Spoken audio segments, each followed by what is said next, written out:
Baik, Bapak dan Ibu, mohon izin untuk memulai acara. Assalamualaikum warahmatullahi wabarakatuh. Waalaikumsalam warahmatullahi wabarakatuh. Yang terhormat Bapak Kepala Sekolah SMA Negeri 1 Pusaka Negara, Bapak Dang Sumisna SPD. Yang kami hormati Bapak dan Ibu Guru SMA Negeri 1 Pusaka Negara.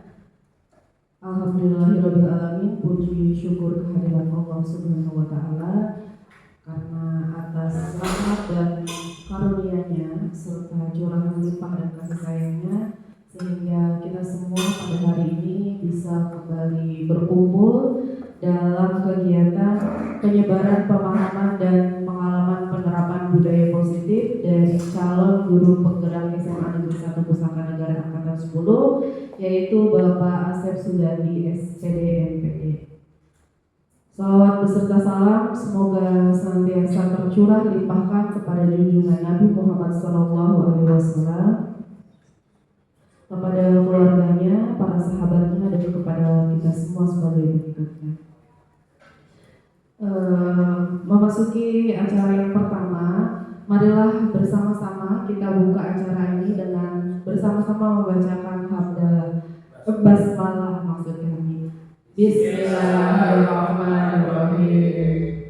Baik Bapak dan Ibu, sebelum kita memasuki acara inti, untuk yang pertama mari kita ice breaking dulu supaya kegiatan selanjutnya berjalan lebih meriah dan semangat lagi. Akan dipandu langsung oleh Bapak Asep Sugandi SPD MPD. Silakan.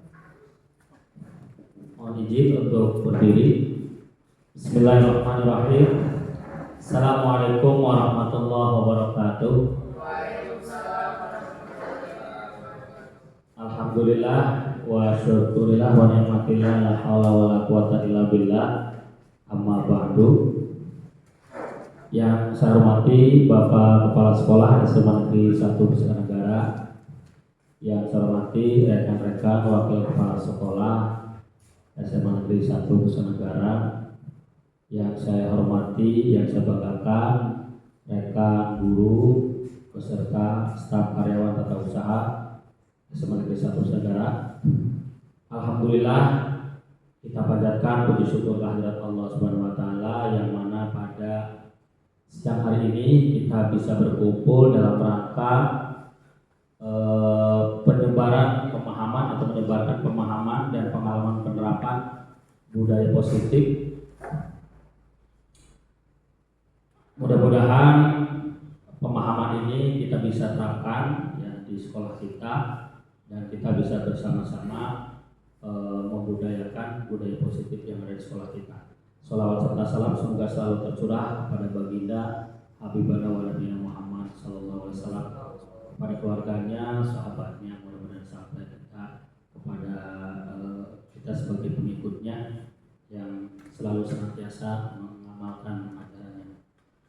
Bapak Ibu yang saya hormati, sebelum saya menyebarkan pemahaman dan pengalaman penerapan budaya positif, di sini kita akan ice breaking dulu ya. Kita tebak-tebakan dulu Bu, Bapak ya. Siap ya para judi? Oh, siap. Oke. Nanti kalau bisa Bapak bisa minum teh botol. Wah, siap. Yang teh botol. Kalau nggak bisa, nggak apa-apa ya Pak ya. Sebelumnya saya ucapkan selamat datang dulu. Selamat datang para guru hebat ya. Mari kita belajar bersama, berkolaborasi, saling mendukung demi mewujudkan disiplin positif di sekolah Semanepus tercinta. Nah, coba kira-kira apa yang harus dipecahkan sebelum digunakan? Ada yang tahu? Kira-kira apa? Telur. Para judi? Gelas. Boleh. Semangka. Paugi, apa gitu? Coba apa? Oke. Apa yang harus dipecahkan dulu? Apa yang harus dipecahkan sebelum digunakan? Kira-kira apa? Telur. Pak Darmawan? Kaca. Ibu Santi? Kaca. Ibu Marhamah, telur. Ibu Yayu, duren. Ibu Tika. Oke, kita lihat jawabannya. Iya, coba nih. Pasti jelas. Tepuk tangan buat Ibu Oom ya. Teh Santi juga ya. Silakan diminum tipsnya ya. Yang kedua, masih ada yang kedua. Yang kedua, apa yang memiliki kaki tetapi tidak berjalan? Meja. Bohong dulu. Bohong apa bohong? Meja. Ya, salah sih. Para hadirin, Kalau saya kursi. kursi. Pak Atam coba. Bangku. Oke. Pak Ugi. Oke.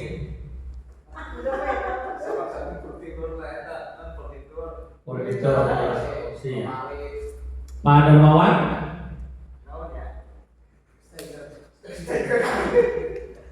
Kursi. Bu Santi. Meja. Ibu Marhamah. Bu Yayu. Pedagang.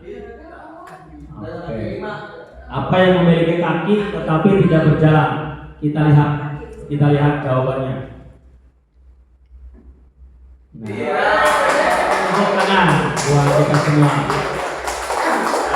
Ini ada kakinya tapi tidak bisa berjalan kecuali dibopong ke patah.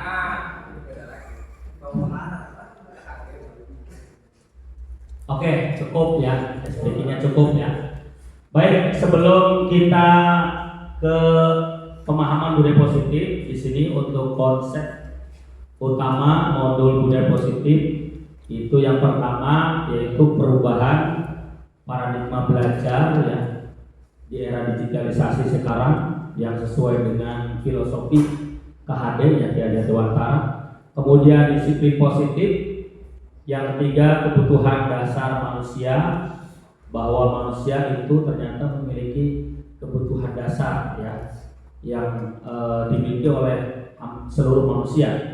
Kemudian motivasi perilaku manusia, kemudian posisi kontrol restitusi ya, dan keyakinan kelas, juga segitiga restitusi ya. Ini ada pokok bahasan yang akan kita pemahaman untuk kita sama-sama kita coba terapkan di SMA Pusaka Negara.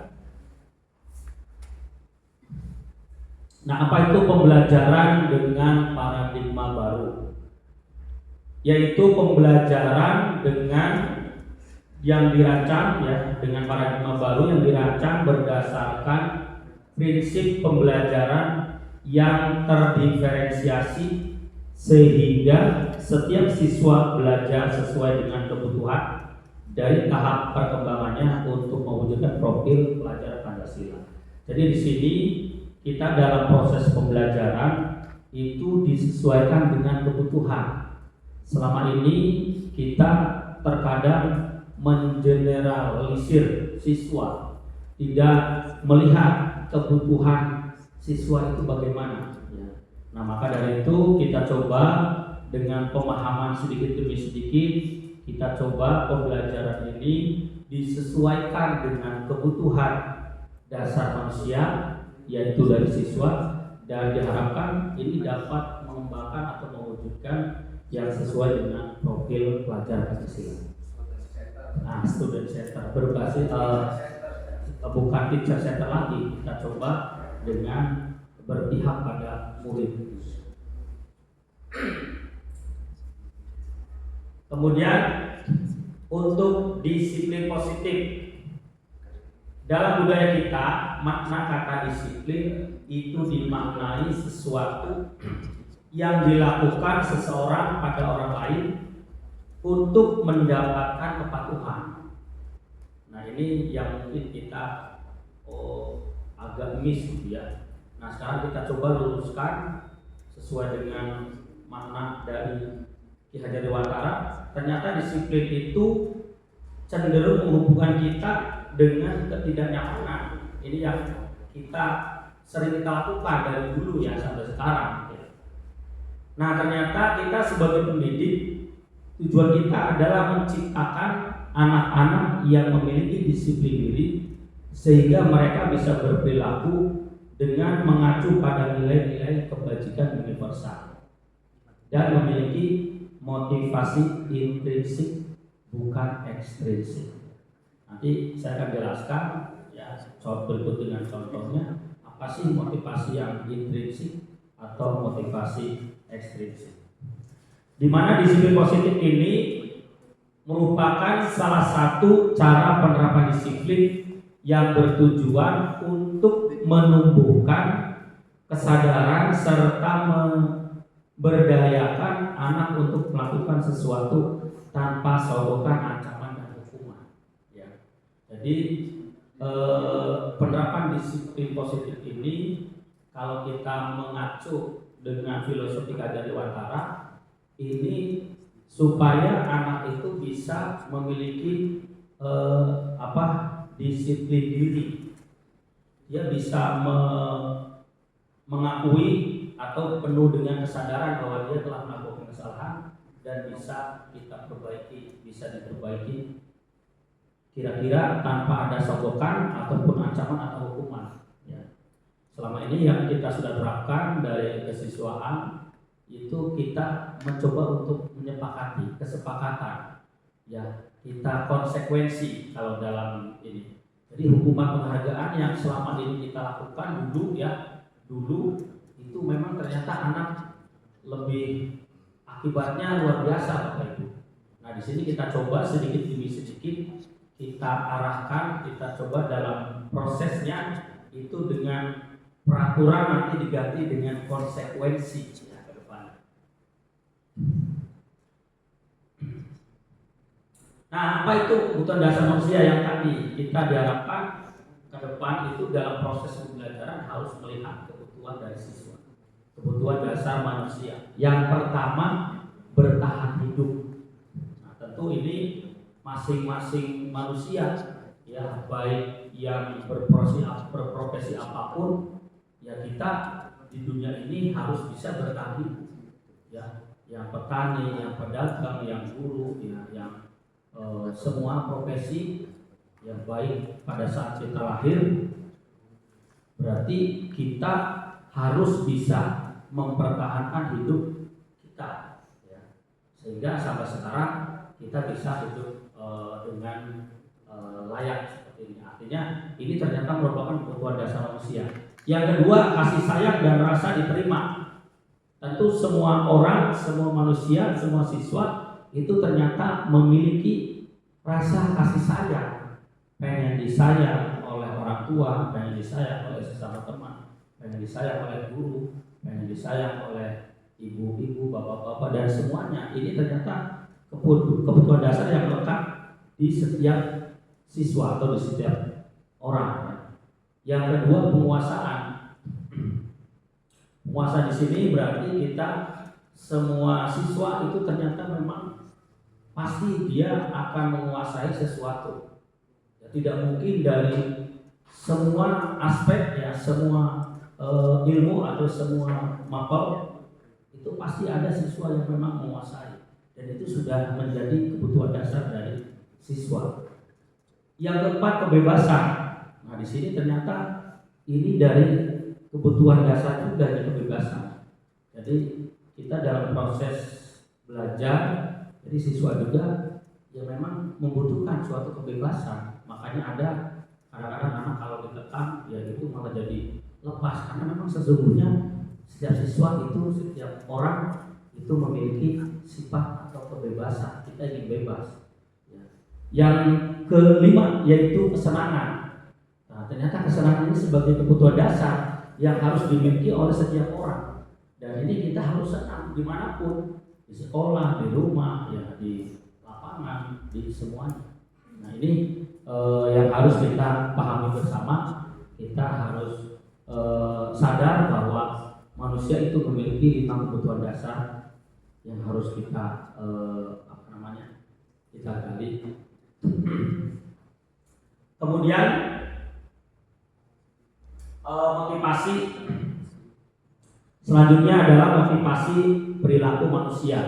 Nah, ini yang harus kita pahami bersama, bahwa motivasi itu merupakan dorongan yang timbul pada diri seseorang secara sadar atau tidak sadar untuk melakukan suatu tindakan dengan tujuan tertentu. Ya, siswa pengen belajar pintar kimia, mereka harus ada motivasi dorongan dari diri bagaimana dia bisa belajar kimia dengan baik. Ya, mulai dari menghafalkan rumus-rumus kimia, tabel periodik. Siswa pengen belajar bahasa Inggris supaya bisa, maka siswa harus bisa memotivasi dirinya supaya tujuannya tercapai, pintar bahasa Inggris. Begitu juga mapel yang lain. Nah, ini adalah motivasi perilaku manusia. Contoh, menghindari ketidaknyamanan dan hukuman. Ini sehingga murid, contohnya adalah murid melakukan disiplin diri karena ia takut dihukum.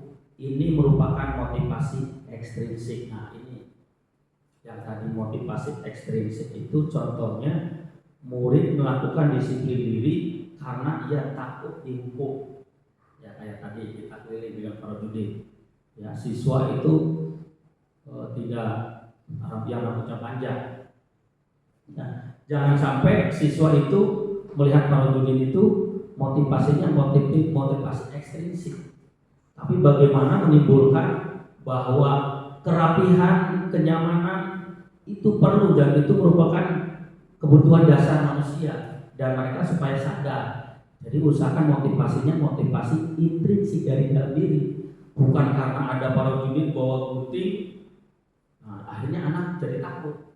Tapi bagaimana kita berproses supaya siswa benar kalau rambutnya rapi, ya nyaman ya kita itu belajar dengan tenang. Itu salah satu contoh motivasi dari luar ekstrinsik. Jika yang kedua, bagaimana jika mendapatkan imbalan atau penghargaan dari orang lain? Ini contoh yang apabila kita memberikan hukuman dan memberikan penghargaan. Ternyata penghargaan juga kalau kita salah ya, atau kalau kita tidak tepat, maka ini akan menimbulkan motivasi yang ekstrinsik. Kan ada siswa kalau nggak ada penghargaan dia diam aja, ya. Jadi dia mau maju kalau ada penghargaan, ya. Kalau ada hukuman.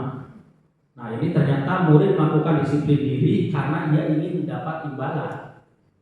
Makanya saya sering awas nih, kalau ada imbalan baru kamu mau. Ini juga memang kalau seperti ini terus, maka siswa kalau ada imbalan ya mau, tapi kalau nggak ada ya udah mereka acuh. Nah, ini juga yang perlu kita sikapi bersama. Maka bagaimana supaya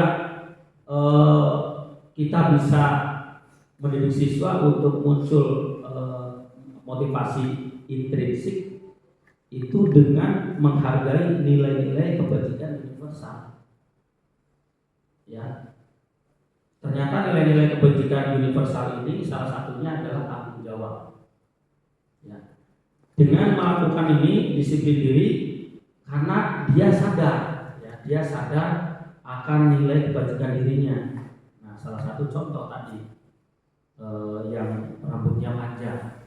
Ini bagaimana kira-kira murid itu bisa sadar bahwa itu sebagai tanggung jawab seorang siswa yang harus dimiliki, ya rambutnya ya sesuai yang pantas, bukan karena mau digunting dicukur. Berarti kan kalau tidak ada hukuman, ini pasti anak-anak bebas ya Odin. Kalau tidak ada dari kesiswaan atau dari sekolah yang memberikan hukuman dan penghargaan, ya siswa kayak ya.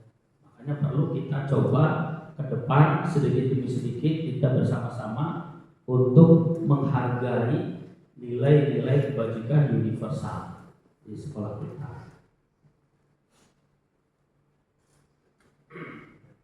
Nah, ini contoh yang kita sering lakukan aja dulu.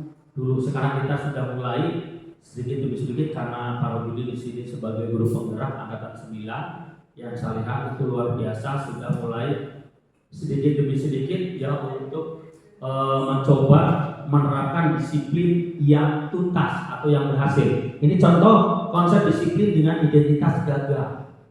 Apa akibatnya? Yang pertama, kalau hukuman itu pertama menyakitkan. Saya yakin kalau ditanya siswa itu pasti menyakitkan. Makanya ada kan sampai guru yang dicegah di jalan gitu kan. Karena sekarang sudah berbeda dengan zaman dulu. Kalau zaman dulu nggak ada yang menyakitkan ya. Setiap tamparan guru itu memberikan apa ya? Ya kalau nggak ditampar nggak jadi guru lah ya. Akhirnya para guru barulah dikepelak mau jadi kesiswaan aja. Ya Pak Asep gitu. Tapi sekarang itu beda Bapak Ibu. Kalau dikasih hukuman ya itu ternyata siswa menyakitkan. Yang kedua tidak nyaman. Makanya masih banyak siswa kita yang loncat pagar. Nah itu nanti berarti bagaimana kita mencoba supaya mereka menimbulkan kesadaran diri dari dalam, sadar tanggung jawab. Kalau masuk ya berarti lewat pintu depan gitu ya. Murid takut, tuh ini terjadi saya. Ya murid takut, wah dengan Pak Asep galak ya. Kalau atau Bu Tita matematika gitu. Oh iya, memang betul. Saya para judin sama Pak Ata, wah kalau masuk ya kata Pak Bumisna Baplang gitu ya Pak Ata. Jadi anak itu sudah takut duluan, mendingan kabur. Ya mendingan kabur. Yang keempat memaksa. Hukuman itu kan sifatnya paksaan, memaksa ternyata. Ya. Ini yang kedua, yang selanjutnya murid menyembunyikan kesalahan. Jadi akhirnya anak terkadang kita kan ada berbahasa jujur menyakitkan gitu ya. Terus mah jujur ditempelin tuh. Akhirnya anak harus mendingan tidak jujur. Ya, menyembunyikan anak itu. Murid menjadi rendah diri. Nah, ini muncul, makanya sekarang muncul kurikulum merdeka ya. Itu salah satunya ya, hukuman itu dampaknya luar biasa Bapak Ibu. Sekarang penghargaan, bagaimana kalau kita memberi penghargaan? Yang pertama tidak efektif. Ya, jadi tadi tidak efektifnya pada saat ada penghargaan siswa rajin. Ya, ternyata kalau tidak ada penghargaan ya tidak rajin. Jadi tidak efektif. Merusak hubungan sifat diri. Contoh, si A misalkan di kelas, Bapak Ibu lagi ngajar, siapa yang bisa acuh dapat bakso, si A dapat bakso, nanti temannya kamu mah enak dapat bakso. Ternyata itu bisa menimbulkan sifat iri, ya. Jadi itu muncul itu Pak, Bapak Ibu. Jadi ternyata ada penghargaan itu menimbulkan sifat iri, merusak hubungan. Kemudian mematikan kreativitas, ya. Jadi hanya satu orang itu aja yang muncul, yang lainnya tidak. Kemudian menghukum dengan sistem ranking. Nah ini karena ranking sekarang tidak ada sebetulnya. Itu salah satunya tadi bisa mematikan kreativitas. Jadi orang yang ranking 1 ya makanya sekarang tidak ada ranking Bapak Ibu. Artinya yang pintar matematika yang ranking 1 belum tentu dia itu sukses ya. Yang ranking 40 bisa jadi dia nanti yang sukses. Jadi rankingan itu mulai kurikulum berapa itu ya sudah dihapus, sekarang mungkin ini. Jadi kita sekarang sudah kembali lagi ke prinsip KHD dihajar Dewantara, bahwa kita itu sebagai petani, ya sebagai petani hanya bisa memupuk, nggak bisa membuat si A pinter kimia, nggak bisa si A pinter matematika, nggak bisa si A suruh pinter bahasa Inggris, tidak bisa. Kita hanya bisa memupuk. Kita guru ini sebagai petani Bapak kodenya sebagai petani ya. Petani kan berarti jelas padi itu kita hanya bisa memupuk bagaimana, tapi kan kita nggak bisa pengen sekarang aja kan pengen padinya tumbuh lebat, bagaimana caranya? Berarti kita diberikan pupuk seperti itu. Kemudian merampas hak menghargai dirinya ini juga ya. Jadi selama ini hukuman dan penghargaan itu ya berdampak luar biasa sebetulnya. Nah, mari kita sama-sama ini saya juga belajar, ya, masih dalam tahap belajar untuk memahami, karena selama ini juga kita, terutama saya juga mungkin sering ya melakukan penghargaan dengan memberikan masuk gitu ya. Betul, saya kalau siang istirahat, siapa yang bisa saya kasih 1 mangkok bakso. Tapi pada saat saya nggak ada duit, ya hanya silakan siapa yang bisa, nggak ada yang ngaco. Aduh, berarti ini mah motivasinya karena ada bakso, motivasi ekstrinsik dari luar gitu ya. Nah ini. Nah, ini yang sukses Bapak Ibu. Jadi kita ganti hukuman dan penghargaan atau peraturan nanti Pak Udin yang kita ke depan coba kita sepakati dengan seluruh warga sekolah. Kita ganti tata tertibnya itu dengan namanya konsekuensi atau keyakinan sekolah, keyakinan kelas. Gitu ya, kita rubah supaya mereka menyadari dari diri kita. Coba nanti untuk ajaran baru ya. Yang pertama, konsekuensi itu ternyata penguatannya jangka panjang, penguatannya jangka pendek. Ya. Jadi konsekuensi penguatan jangka pendek.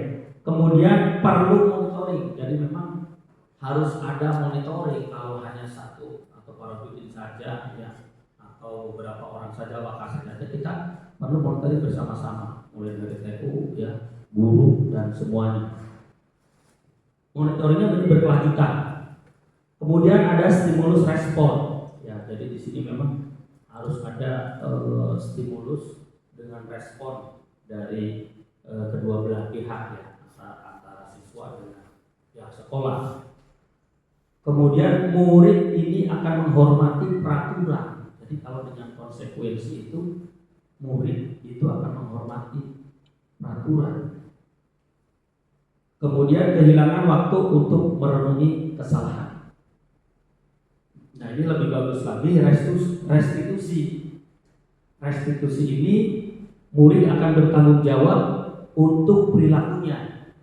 Ya, ini dengan restitusi. Kemudian fokus pada pemecahan masalah jangka panjang. Dan murid ini akan menghormati dirinya dan orang lain. Jadi dengan konsekuensi, dengan restitusi ini, kalau konsekuensi mah hanya pada diri sendiri, kalau restitusi dengan orang lain kita juga bisa menghormati. Kemudian teori kontrol, dirinya memegang kontrol. Jadi yang mengontrol itu dirinya. Kalau hukuman penghargaan itu kan orang lain yang mengontrol, itu diri sendiri akan bisa mengontrol. Ya. Kemudian murid bersemangat memperbaiki kesalahan. Nah, ini yang kita harapkan. Jadi murid-murid yang biasa telat, yang biasa rambutnya panjang, yang biasa bolos, yang biasa loncat pagar, itu diharapkan murid ini bisa bersemangat untuk memperbaiki kesalahannya. Ya seperti itu. Jadi ini yang akan kita coba. Ya saya sudah mencoba dengan beberapa rekan, ya termasuk para dudi yang lainnya. Itu kita coba dengan segitiga restitusi. Nah ini konsep disiplin pendekatan restitusi ini adalah sebuah cara untuk menanamkan disiplin positif pada murid. Apa itu restitusi? Ini yang perlu Ibu ketahui. Restitusi adalah proses menciptakan kondisi bagi murid untuk memperbaiki kesalahan mereka, sehingga mereka bisa kembali pada kelompok mereka dengan karakter yang lebih kuat. Menurut Gosen ya 2004. Jadi kita jadi suatu cara atau proses untuk menciptakan kondisi bagi murid untuk memperbaiki kesalahan mereka. Ya. Jadi selama ini kan kita memberikan hukuman atau penghargaan itu mengeneral tanpa memperhatikan kebutuhan dasar mereka. Jadi kita mencoba nanti ke depan itu bersama-sama ya, kita coba buat proses ya di mana proses tersebut bisa siswa agar mereka sadar untuk memperbaiki kesalahannya. Nanti ada beberapa cara yang saya berikan konsep restitusi ya. Jadi ada beberapa kasus nanti kita pilah-pilah, nanti kita coba dengan menggunakan segitiga restitusi. Ciri-cirinya apa restitusi itu, Bapak Ibu? Yang pertama, bukan menebus kesalahan. Ciri-ciri kalau itu restitusi. Ya. Yang kedua, namun belajar dari kesalahan. Jadi bukan menebus, tapi belajar dari kesalahan. Kemudian yang kedua, memperbaiki hubungan. Ciri-cirinya. Kemudian tawaran, bukan paksaan. Jadi kita menawarkan, bukan memaksa. Syukur saya suka. Nah, itu kan berarti paksaan. Nah, nanti kita coba memberikan penawaran. Tapi selama ini yang saya lihat para guru itu ada pertama ada kesepakatan. Ya, ada kesepakatan boleh ya. Sehingga anak itu memang sadar supaya tidak ada rasa menyakitkan tadi itu. Ya, kita berarti keyakinan atau kesepakatan dulu. Sehingga nanti ada tawar-menawar, tidak ada atau bukan paksaan. Memang ini kaitannya erat dengan kesiswaan nantinya ya. Tapi bukan hanya kesiswaan, sebetulnya ya kita selaku guru yang berada di dalam kelas terutama. Kemudian menuntun untuk melihat ke dalam diri. Jadi yang kita lakukan itu kira-kira siswa bisa melihat saya sudah benar belum bersikap seperti ini. Jadi kira-kira muncul motivasinya dari dalam diri sendiri. Kemudian mencari kebutuhan dasar yang mendasari tindakan. Yang tadi 5 kebutuhan dasar itu ya. Dan fokus pada karakter bukan tindakan. Jadi pada karakter ini ya yang kita lakukan itu bukan tindakannya. Kemudian menguatkan dan fokus pada solusi. Nah, ini ciri-ciri dari restitusi.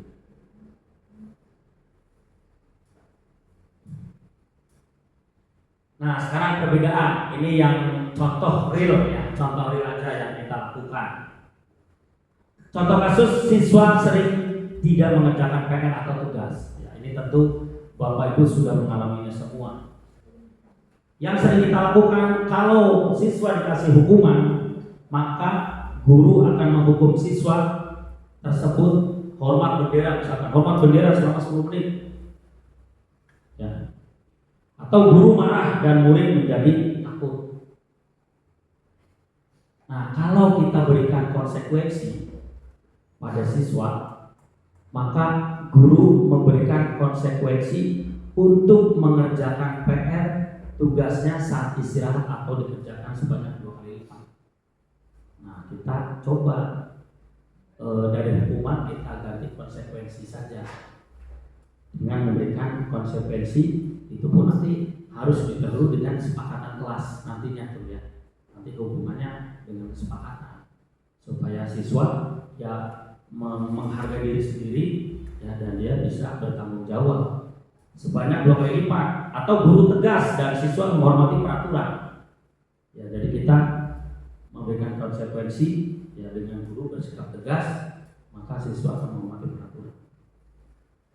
Nah, tentu ini yang bagus ini adalah dengan restitusi. Kalau restitusi ini guru menanyakan keyakinan kelas tuh. Berarti nanti di setiap pembelajaran Bapak Ibu sebelum melakukan pembelajaran itu harus kesepakatan kelas dulu, keyakinan kelas. Kalau sekolah berarti kita harus buat keyakinan sekolah tadi yang tadi kalau kita tata tertib metode. Nah, itu nanti ke depan kita coba kumpulkan, kita buat apa saja, sepakati berapa poin. Tidak harus banyak ternyata ya, tidak harus banyak. Nanti kita ambil contoh di sini. Berarti nanti guru menanyakan keyakinan kelas dirinya dan membantu siswa untuk menyelesaikan masalahnya sendiri. Jadi nanti siswa bisa menyelesaikan masalahnya sendiri. Ya, memang betul sebetulnya yang bisa menyelesaikan adalah siswa itu sendiri. Kita mah hanya sebagai fasilitator ya. Guru terbuka dan siswa menghormati dirinya dan orang lain. Nah, ini tentunya yang diharapkan itu dari restitusi ini. Ya, ini perbedaan antara hukuman, konsekuensi dan restitusi.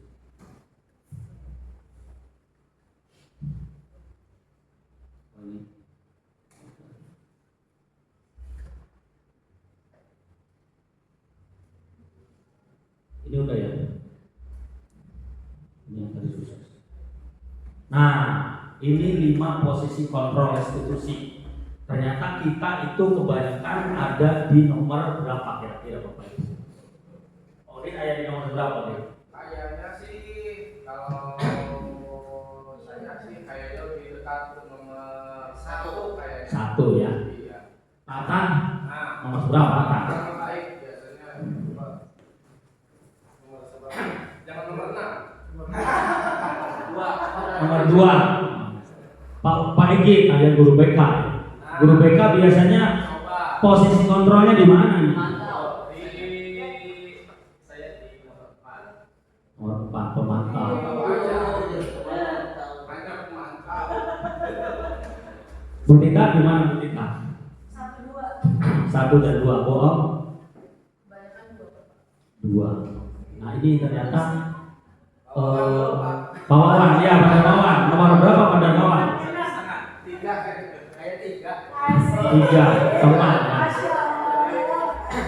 Sasangan. Nah, ya. Jadi kita coba ya, itu ya memang 3, 4 dan 5. Gitu ya. 3, 4, 5 ini yang bagus gitu ya. Kalau kita lihat nanti penghukum itu bagaimana sih gitu kan, atau pembuat rasa bersalah. Nah ini contoh penerapan 5 posisi kontrol yang sering kita lakukan. Kasusnya adalah siswa tidak memakai atribut. Nah ini biasanya pagi-pagi ya, pagi pada saat upacara tidak memakai atribut lengkap saat upacara bendera. Kalau Bapak Ibu sebagai penghukum biasanya akan berbicara begini: patuhi aturan sekolah, berdiri kalau di depan barisan. Nah itu berarti Bapak Ibu sebagai penghukum, baris depan yang basket. Nah gitu kan, biasanya itu. Ternyata nanti kita harus lupa itu, ya harus lupa. Ya, itu penghukum berarti kita sebagai penghukum. Kalau yang pembuat rasa bersalah, nomor 2, berapa kali Ibu Oo memberitahu kamu, saya kecewa sama kamu. Nah, itu berarti anak merasa bersalah. Berapa kali saya bilang sama kamu, ya, saya kecewa sama kamu Nawab. Itu Nawab akan merasa bersalah. Ya, ada nanti supaya. Jadi kita coba sekarang kita mulai ke nomor 3, berusaha kita nomor 3. Ayolah yang tertib, buat saya bangga. Kali ini tidak apa-apa kamu salah. Nah, itu berarti posisi kita sebagai teman. Kalau teman nggak bisa, kita coba sebagai kayak nomor 4 tuh Pak Egi. Kamu sudah melanggar. Apa coba peraturan dan konsekuensinya? Nah ini saya lihat para juri sering posisi ini, para juri. Ya, saya sering melihat pada saat beda dengan dulu sebelum jadi guru program. Kamu sudah melanggar berapa kali? Apa konsekuensinya? Ternyata dia sudah buat kesepakatan dengan siswa. Betul, bukan saya ini. Memang ternyata saya lihat para juri sudah ke nomor 4 sesekali, tapi kadang-kadang lupa. Tapi makanya tadi saya melihat memantau tadi ikut. Ya ternyata memang ya itu. Yang bagus lagi adalah sebagai manajer posisi nomor 5. Ya, kamu Pak Tang. Ya, golongan 4B kudu manajer Pak Tang. Apakah kamu tahu kesalahan kamu? Kira-kira bagaimana kamu akan memperbaiki kesalahan ini? Nah seperti itu. Jadi ada tawaran, bukan paksaan gitu ya. Nah seperti itu ya. Ini juga masukan untuk guru BK nanti, supaya siswa kita bisa menyadari ya, dan muncul motivasi dirinya itu dari diri sendiri. Ya. Ya. Lanjut ya. Nanti ada sesi pertanyaan Mas. Nah selanjutnya adalah untuk bisa tadi kita bisa menerapkan budaya positif. Kita sebelum masuk atau nanti di awal masuk itu kita coba buat kesepakatan kelas atau kesepakatan sekolah. Kalau cakupannya luas berarti nanti kesepakatan sekolah. Nah mungkin ini juga nanti Bapak, mohon maaf, Bu Yayu, bisa aja nanti kita buat kesepakatan karyawan gitu kan, supaya bagaimana sekolah kita ini bisa menjadi indah, buat kesepakatan. Ya kalau peraturan susah gitu kan, kita coba ya, kita lihat kebutuhan dasar tadi, kita coba ya, kita tahun depan gitu kan. Guru juga kita buat kesepakatan ya, supaya bisa kedepannya sekolah ini bisa lebih maju gitu. Pertama, mengapa keyakinan kelas? Mengapa tidak peraturan kelas saja? Kan pertanyaan. Sekarang, mengapa kita memiliki peraturan tentang penggunaan helm pada saat mengendarai kendaraan roda 2 atau motor? Kan gitu ya. Mengapa kita memiliki peraturan tentang penggunaan masker dan mencuci tangan setiap saat? Nah ini, mengapa kita perlu keyakinan kelas, tidak peraturan kelas saja?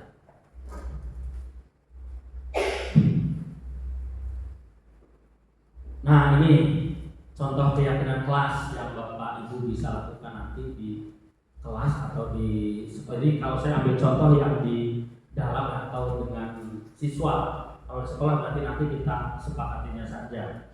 Yang pertama datang tepat waktu atau disiplin waktu. Ya. Belajar dengan antusias, semangat dan percaya diri. Berarti ini kan harus sepakat, semangat. Berarti anak-anak harus belajar dengan antusias, semangat dan percaya diri. Saling menjaga kebersihan dan keindahan. Nah ini berarti kan dari rambut kalian gondrong itu bisa kesepakatannya nomor 3. Saling menjaga kebersihan dan keindahan. Tentu kan kalau rambutnya bagus gitu kan seperti indah. Jadi bisa itu. Jadi poin nggak perlu banyak gitu kan. Saling menghormati sesama. Nah ini saling menghormati sesama. Berarti lewat itu gerbang yang loncat itu bisa. Dia tidak menghormati. Kalau satpam ya nunggu depan gitu kan ya loncat ya. Saling membantu dan bekerja sama, menghargai guru atau teman yang sedang berbicara. Ini kalau di dalam kelas ya. Jadi harus ini. Kemudian selalu menerapkan 5S, senyum, sapa, salam, sopan dan santun. Ya seperti budaya kita yang ada di SMA. Ya. Nah itu contoh keyakinan kelas.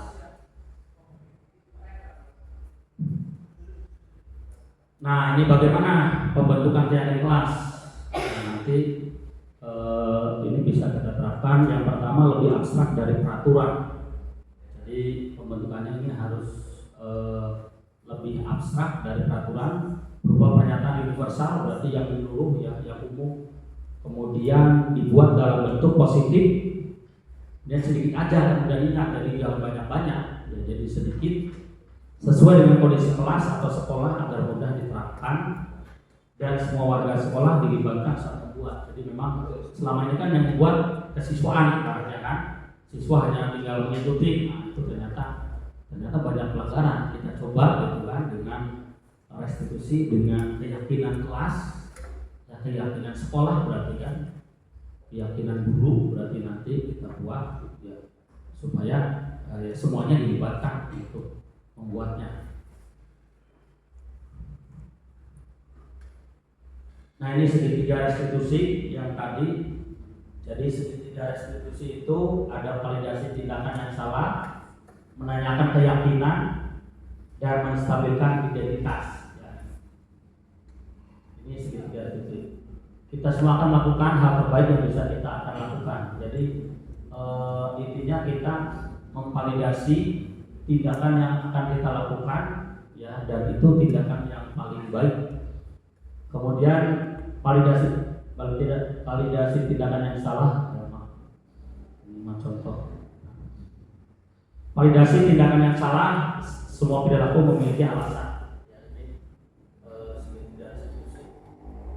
Nah ini yang kita harus menstabilkan ini di sini kesalahan kita. Nah ini contoh dari yang saya lakukan restitusi.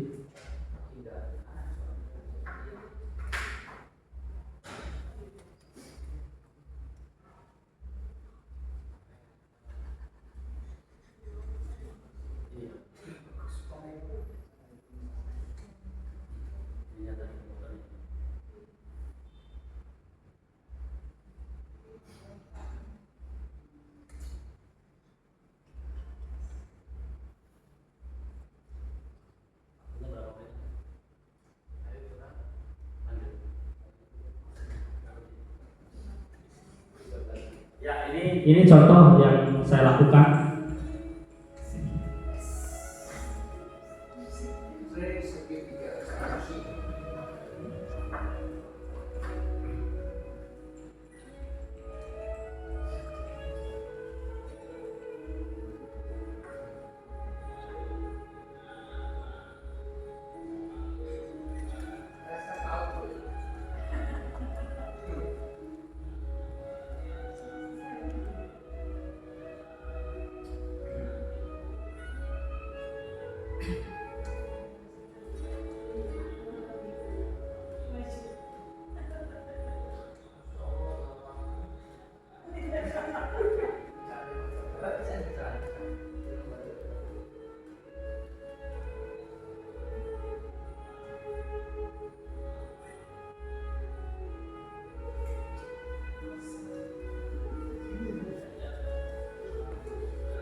Oke ya, jadi tadi itu ada 2 kasus yang harus dibilang.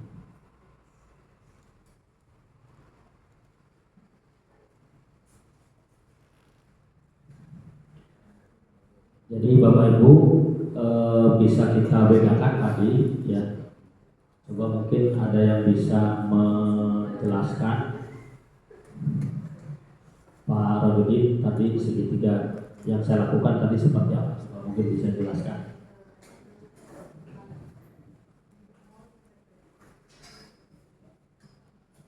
Baik, terima kasih. Izin menyampaikan ya, terkait dua video tadi, yang dimana tadi bisa kita lihat bersama. Untuk video pertama itu seorang guru betul-betul menerapkan pola restitusi gitu ya, yang dimana yang dilakukan pertama itu bukan memarahi, tapi mengidentifikasi dulu kesalahan daripada siswa tersebut, sehingga siswa tersebut betul-betul memahami dan juga menyadari akan kesalahannya yang dibuatnya, terutama pada kegiatan praktikum tersebut. Dan di sana betul-betul siswa itu tidak merasa takut, tidak merasa kaku, namun mereka betul-betul sadar akan kesalahan dirinya dan adanya kesiapan untuk tidak melakukannya kembali. Namun berbeda terbalik dengan video yang kedua.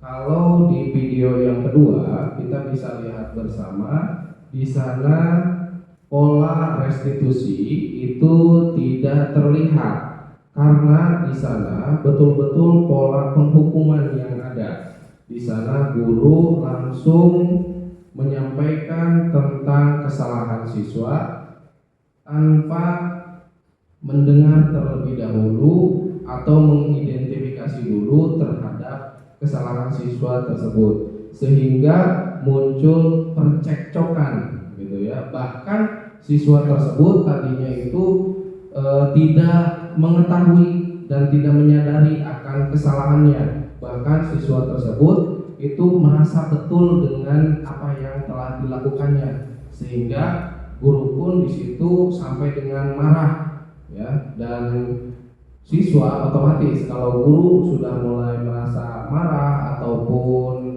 keras, siswa terlihat tadi sangat kaku dan ketakutan gitu Pak.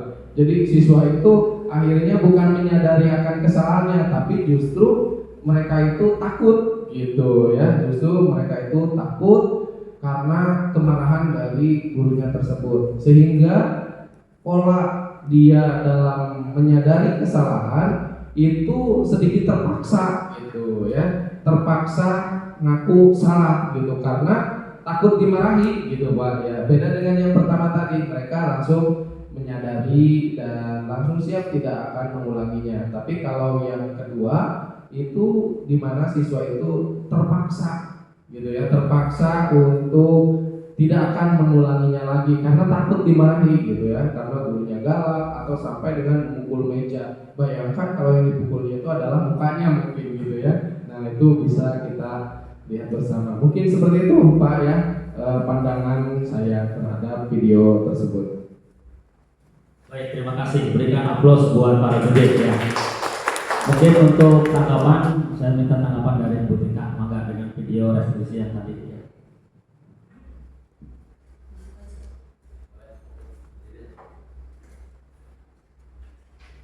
Bismillahirrahmanirrahim. Assalamualaikum warahmatullahi wabarakatuh. Sedikit yang saya tangkap ya Bapak dari penjelasan dan penayangan video tadi. Kalau yang pertama itu sudah mulai masuk ke restitusi ya Pak. Nah kalau misalnya yang kedua itu agak mepet-mepet ke penghukum tadi ya Pak.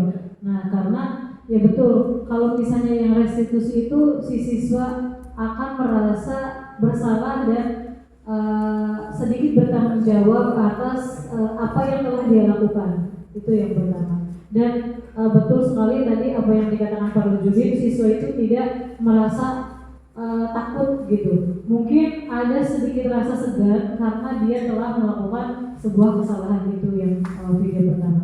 Yang kedua itu mungkin karena betul terpaksa, jadi akhirnya takut, sehingga walaupun dia tidak salah, kalau apa ya, kalau di kepolisian itu dipaksa untuk mengaku dan gini Pak.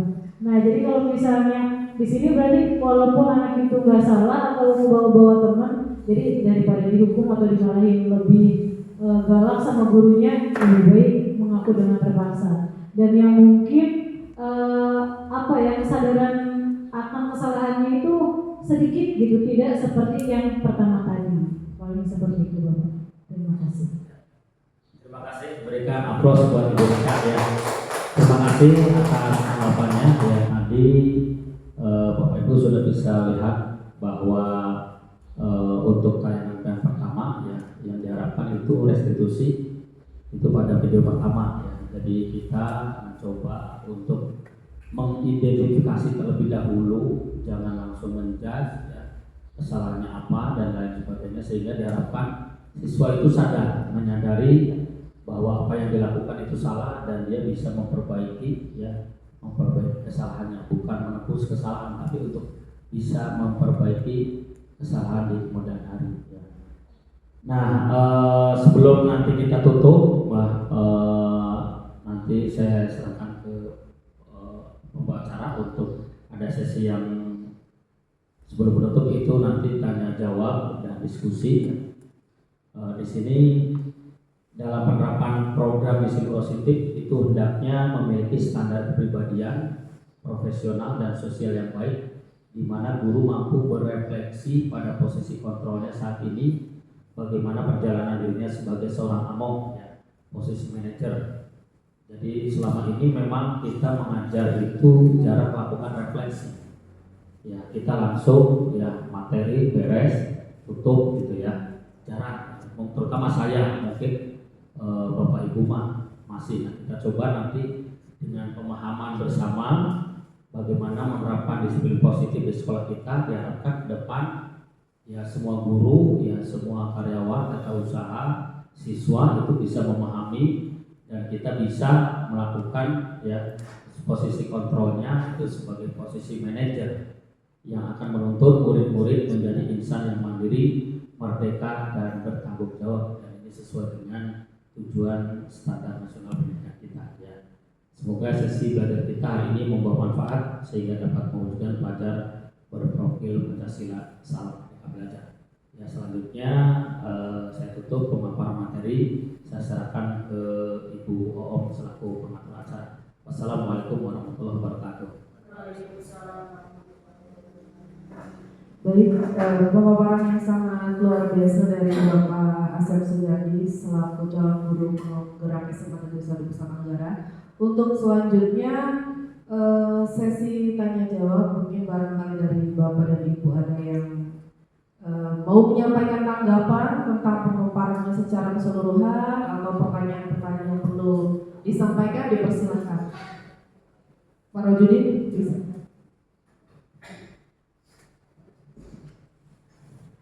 Bismillahirrahmanirrahim. Assalamualaikum warahmatullahi wabarakatuh.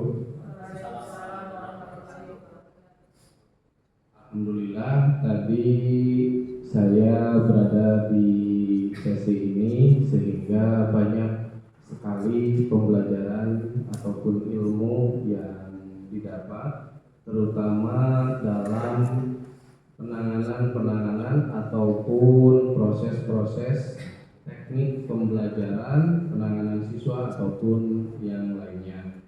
Dan dalam hal ini dilihat dari beberapa pemaparan yang tadi, memang itu sudah sangat bagus sekali dan sudah sepatutnya di setiap sekolah itu bisa diterapkan, wabil khusus di SMA Negeri 1 Pusaka Negara, yang dimana nanti siswa tidak lagi menjadi objek gitu ya, objek peluapan emosi ataupun bahkan siswa betul-betul dijadikan sebagai bagian dari mitra sekolah, yang dimana mereka mempunyai hak-hak otoritas tersendiri, namun mereka juga tetap dibatasi dengan kesadarannya tentang apa yang telah dilakukannya. Nah, apakah yang telah dilakukannya itu betul-betul berdampak positif ataupun negatif gitu Pak. Nah, dalam hal ini yang ingin saya tanyakan itu kira-kira ini Pak ya, untuk melakukan perubahan tersebut itu dimulainya dari siapa gitu Pak di sekolah ini tuh gitu ya? Apakah dari siswa dulu dimulainya? Apakah dari kepala sekolahnya dulu atau dari gurunya dulu atau dari siapanya gitu? Mulainya gitu dari siapa gitu Pak?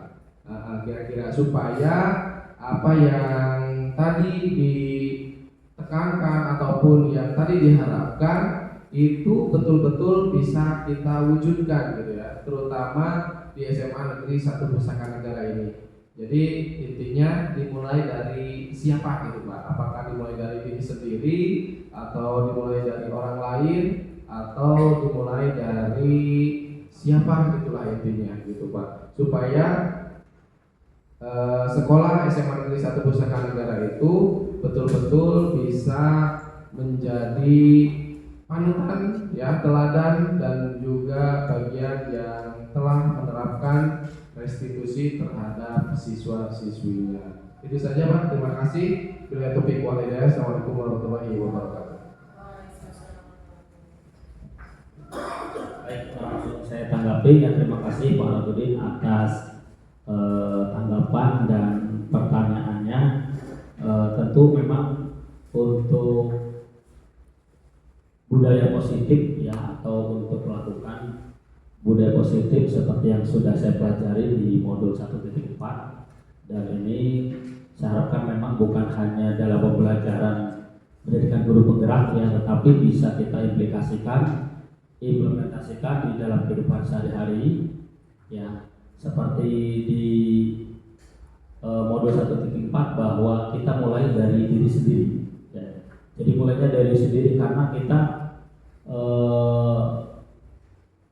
bagaimana mau kita mengajak orang lain tapi kalau diri sendiri kita belum lakukan. Maka dari itu di salah satu aksi nyata saya coba lakukan mulai dari saya sendiri, dan saya juga mengajak kepada rekan-rekan terutama pemangku kebijakan yang ada di sekolah ini.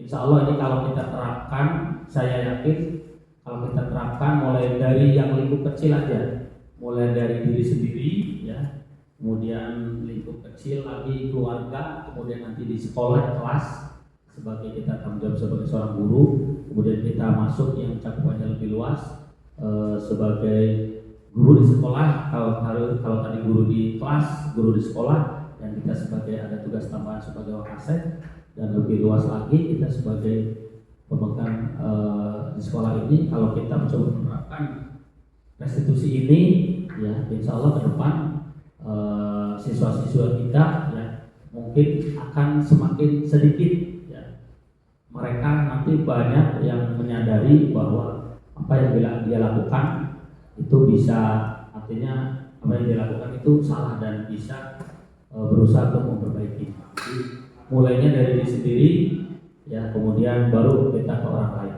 ya. Itu Pak Radudin. Ada lagi tanggapan? Cukup Pak Kang? Oke, cukup. Oke. Baik, dari saya sekali lagi cukup sekian. Saya kembalikan ke pembahasan. Baik Bapak dan Ibu, alhamdulillahirobbilalamin, luar biasa pemaparan dan diskusi pada kegiatan hari ini. Bahwasanya ternyata seiring dengan perkembangan zaman yang sangat luar biasa ini, paradigma tentang disiplin itu sudah sangat berubah dan kita harus mengikutinya seperti itu, sesuai dengan yang dipaparkan tadi tentang konsekuensi dan restitusi. Untuk menutup acara pada kesempatan kali ini, marilah bersama-sama kita mengucapkan hamdalah. Alhamdulillahirobbilalamin. Demikian yang bisa kita sampaikan pada kegiatan kali ini. Semoga semua pemaparan yang disampaikan oleh Bapak Asep Sugandi bermanfaat bagi kita semua, baik di lingkungan sekolah maupun di luar lingkungan sekolah, dan kita bisa menerapkan apa yang dimaksud dengan disiplin positif. Billahi taufiq wal hidayah. Wassalamualaikum warahmatullahi wabarakatuh.